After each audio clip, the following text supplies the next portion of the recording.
نحمده ونصلي على رسوله الكريم اما بعد فاعوذ باللہ من الشیطان الرجیم بسم اللہ الرحمن الرحیم۔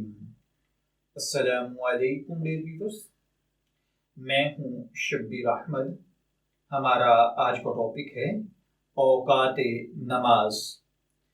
آپ جانتے ہیں کہ اللہ وحدہ لا شریک نے امت مسلمہ پر 5 نمازیں فرض کی ہیں، جو کہ فجر، ظہر، عصر، مغرب اور عشاء کے ناموں سے موسوم ہیں۔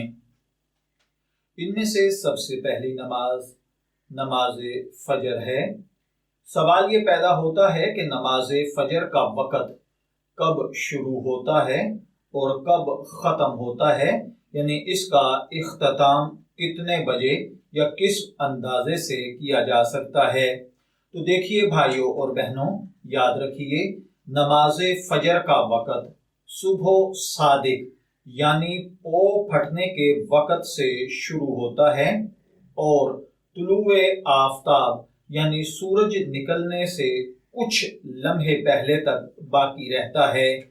یعنی یوں سمجھیے کہ صبح صادق یعنی جب پو پھٹنے کا وقت ہوتا ہے، اس وقت سے نماز فجر کا ٹائم سٹارٹ ہوتا ہے اور سورج طلوع ہوتے ہی یعنی اس سے چند منٹ پہلے اس کا ٹائم ختم ہو جاتا ہے۔